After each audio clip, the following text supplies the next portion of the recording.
जय हिंद फ्रेंड, मैं Mohammad Kashif biology MK में आपका खैर मकदम करता हूं। आज हम एक नया टॉपिक लेकर आए हैं जिसका नाम है पॉली एम्ब्रियोनी यानी बहुभ्रूणता। इसकी खोज किसने की थी? देखिए, इसकी खोज की थी एंटोनी वॉन लीeuwenhoek ने, जो कि जीवाणु यानी बैक्टीरिया के भी खोज करता है सन 1719 में। ठीक है, किसमें की थी? संतरे में। अब ये है क्या, इसकी डेफिनेशन क्या है एक बार देख लीजिए। सीड में यानी बीज में एक से अधिक भ्रूणों यानी एम्ब्रियो के बढ़ने की जो प्रोसेस है, जो क्रिया है, उसे हम पॉली एम्ब्रियोनी यानी बहुभ्रूणता कहते हैं। ठीक है, यानी एक बीज से बहुत सारे भ्रूण जब बनते हैं तो उसको हम क्या बोलते हैं? बहुभ्रूणता यानी पॉली एम्ब्रियोनी कहते हैं। और एक बीज से यानी जब भ्रूण बनेंगे तो पौधे भी बनेंगे, यानी एक भ्रूण से एक बीज से ज्यादा, 1 2 3 4 5 जितने भी पौधे बनेंगे वो किस कैटेगरी में आएंगे? बहुभ्रूणता में आएंगे। ये जिम्नोस्पर्म यानी अनावृत बीजी पौधों की एक विशेष घटना है, यानी विशेषता, खास बात है इनकी। और सिट्रस कुल के पौधों में ये सामान्य घटना है। सिट्रस कुल के पौधे के नींबू, संतरा, किन्नु, माल्टा, चकोतरा, नारंगी, ये सब नींबू जाति के पौधे भी कहलाते हैं, उन्हें सिट्रस कुल में रखा गया है। तो ये इसकी सामान्य घटना है। इसके प्रकार कितने हैं? तो 4 प्रकार की है ये।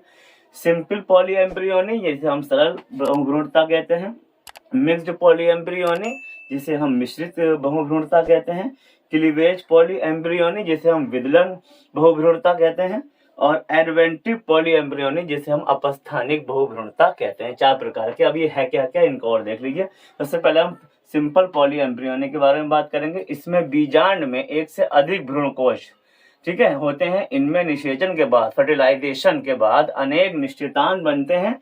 प्रत्येक निश्चितांग से भ्रूण का निर्माण होता है। प्रत्येक निश्चितांग से क्या बनता है? एक भ्रूण बनता है। जैसे कि सरसों है, शलजम है, इस टाइप के जो पौधे होते हैं उनमें सिंपल पॉली एम्ब्रियोनी पाई जाती है। अगला है हमारा मिक्स्ड पॉली एम्ब्रियोनी। मिक्स्ड यानी मिश्रित पॉली एम्ब्रियोनी।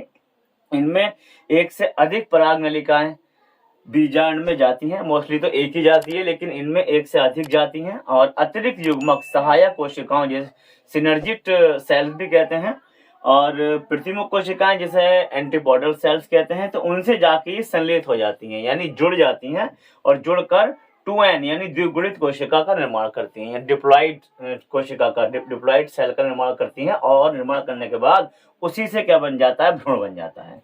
और ये पाया जाता है पोआ और एलियम नामक पौधों में। इसके बाद अगला है क्लीवेज पॉली एम्ब्रियोनी जिसे हम कहते हैं विदलन बहुभ्रूणता। ये क्या है? देखिए, ये जाइगोट यानी युग्मनज, निषेचन के बाद तो जाइगोट ही बनता है, युग्मनज बनता है, कि 2 या 2 से अधिक विभाजनों से होती है। यानी जाइगोट 2 या 3 या 4 विभाजन करता है, और प्रत्येक विभाजन के बाद एक नया भ्रूण बन जाता है। यानी एक से ज्यादा ही बनेंगे फिर, यही खास बात है इसकी। तो एक से ज्यादा भ्रूण बन जाते, प्रत्येक विभाजन के बाद भ्रूण बनता है। और इसमें जो एग्जाम्पल आते हैं आपके क्रोटोलेरिया और निम्फिया आते हैं। ये 2 पौधे हैं। इसके बाद अब आपका लास्ट में आता है एडवेंटिव पॉली एम्ब्रियोनी जिसे अपस्थानिक बहुभ्रूणता कहते हैं। इसमें देखिए, इसमें भ्रूण यानी एम्ब्रियो, सिनर्जित कोशिकाएं, इसे हम सहायक कोशिका कहते हैं हिंदी में। एंटीपोडल कोशिकाएं, इसे हम एंटीपोडल यानी प्रतिमुख कोशिकाएं कहते हैं। तथा बीजांड का है जिसे हम न्यूक्लियस कहते हैं, कि कोशिकाओं के विभाजन से बनता है। यानी 3 इनमें अगर विभाजन होता है, एंटीपोडल सेल्स में होगा विभाजन, या सिनर्जित सेल में होगा, ठीक है, या बीजांड काय में विभाजन होगा, तो उससे एक नया भ्रूण बनेगा। और इसमें ये इसके एग्जाम्पल क्या है? नींबू, संतरा, किन्नु, माल्टा वगैरह ये सब, और इसमें आम भी आता है। तो इस प्रकार की भ्रूणता को हम क्या कहते हैं? अपस्थानिक बहुभ्रूणता या एडवेंटेटिव पॉली एम्ब्रियोनी कहते हैं। ये वीडियो आपको कैसा लगा? अच्छा लगा हो तो इसे लाइक कीजिए, शेयर कीजिए, और हमारे चैनल बायोलॉजी एमके को सब्सक्राइब कीजिए। शुक्रिया।